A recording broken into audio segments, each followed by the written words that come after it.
Ayan po na what's up sa inyo dyan mga lahi. So for today's video, ito na cake na design is familiar niyo to, pero ako na-stress ako dito. So ano pang hinihintay natin? Let's go, gagawin na natin. So una, ang cake na yan mga lahi is chocolate moist pala. Tapos yung filling niyan is chocolate cream. So ang paggawa pala ng chocolate cream is maggawa ka muna ng chocolate ganache, tapos i-combine mo siya ngayon sa cream. Matatawag na yon chocolate cream. So hindi natin gamit dito is food color, kundi chocolate talaga. So, ganun lang, mag-frosting mga kalahi, una sa gilid, una sa taas, tapos sa gilid. So, ganun yung nasanayan namin. So, depende yun sa nasanayan mo, kung ano yung nasanayan mo. So, first attempt natin mga kalahi, ganun lang. So, ang gamit natin dyan is scraper na acrylic, white acrylic. So, abangan nyo yung giveaways natin dyan sa acrylic na scraper mga kalahi. So, ayan. So, ganun lang kadali mga kalahi. Ayun. So, ito na yung first attempt natin, na-failed tayo. Tapos, inulit na lang din natin. So, ganun lang. So, hindi tayo naka-gloves dyan, pero I'm sure na malinis yung kamay natin dyan. Mas malinis pa yung kamay sa basher natin. So, ayan, diretso na tayo sa video. Napilda tayo. Pangit yung kinalabasan, kaya inulit natin. So, ayan na yung second attempt. Ayan. So, spatula na yung gamit natin. Hindi tayo nakontento sa scraper. Spatula naman. So, ngayon, pelda naman kasi pangit na yung kinalabasan. So, nakita niyo naman pangit. So, kaya inulit na naman natin, nilinisan muna natin yung board. Ayan, tapos yung third attempt na pala ito mga kalahi. Ayan. So, ganun lang, pantayin mo lang yung sa taas. Ito yung tinatawag na sharp edge. Ayan. So, ang gamit pala natin na cream dyan mga kalahi is Everwhip. Shoutout na din sa Everwhip dyan. Ayan, sa third attempt natin, ganun pa rin, spatula pa rin yung gamit natin. So, pangit pa rin. So, medyo na-stress ako dyan. Sabi ko, ba't pangit? So ngayon, scraper na yung gamit natin. So inilulit ko sa scraper, pangit pa rin. So tawang-tawa si Chef Jambi dyan. Si Chef Jambi ang dyan sa gilid pala. Ayan. Ayan. Actually, si Chef Jambi na, ito na cake, nakagawa na siya nito. So ilang beses na ako, first time ko itong ginawa na design. Ayan. So inulit ko ulit. So third attempt, spelled tayo. Tapos ngayon, sumubok si Chef Jambi. Saan dyan na si Chef Jambi? Banat. So ayan. Pangit pa rin yung kinalabasan. Actually, ilang beses ito niya ginawa eh. Pero hindi siguro siya seryoso dyan. So, depende kasi yon sa mood pag gumagawa ka ng cake. So, una, si Chef Jambi, pagka fourth attempt, failed siya. So, ngayon, ako na yung nagtuloy. So, ayan na yon.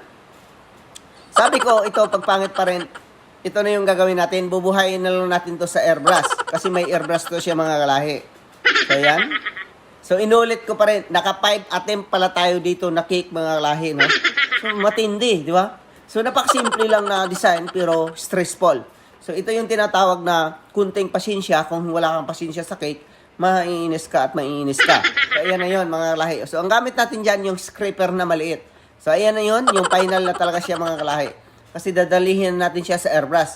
Ayan. So, yan na yun. Pwede na yun, mga lahi. Ayos na yan kasi i-airbrushan natin yan. Gaganda din yan. So una, so ang gamit pala dyan natin mga kala is yung water lang. Hindi tayo pwedeng gumamit ng gin. Lalo na kung may kakain na bata kasi iniiwasan natin yung alak doon pag makain sa bata. Masama para sa mga bata, no? So yung alak, lalo na pag gin. Kasi usually yung gamit natin sa airbrush is yung gin. Kasi nga, yung gin kasi mga kala is mas mabilis matuyo yung gin pag ginagamit mo sa airbrush. Kasi pag tubig kasi mga kala is nagtutubig yung cream mo, lalo na kung medyo malapit yung pagka-airbrush mo, so pangit yung dating. So, yan. So, nakita nyo naman, may distance yung paghawak natin sa airbrush. Kasi ang purpose ng mga kalay, hindi siya madiretso sa cake, yung attach sa pagbuga ng airbrush. So, una, naglagay tayo dyan ng, ang tawag dyan, tawag ba? Kalimutan ko yung, basta yun na yung mga dragis pala, white dragis. So, ganun lang, bato-bato mo lang. So, ganun lang yung, yan, design. So, napakadali. Tapos, maglagay tayo ng butterfly dyan, mga kalahi, sa cake natin. So, ang gamit natin dyan na butterfly is printable. So, yun na yun, mga kalahi, di ba? Maganda din, di ba? Oo, di ba? So, ngayon, ayan. So, may butterfly na siya, mga kalahi. Ayan. So, ganun lang siya kadali, mga kalahi, na design gawin. Pero, stressful. Medyo na-stress ako dito na design, ha? Ayan. So, ayan na yun mga lahi. Ayan. So, sa disclaimer ha, malinis yung kamay namin dyan. Huwag kayong mag-alala kasi sobrang linis yan. Mas malinis pa yan sa mga basher natin dyan. So, ganun lang. So, unahan ko na yung mga basher. Baka may magagaling na naman dyan ha, sa comment section. So, joke lang. Normal yan sa mga ibang tao may masasabi talaga. So, feeling nila perfect sila. Yun na yun. So, diretso tayo sa balik sa video.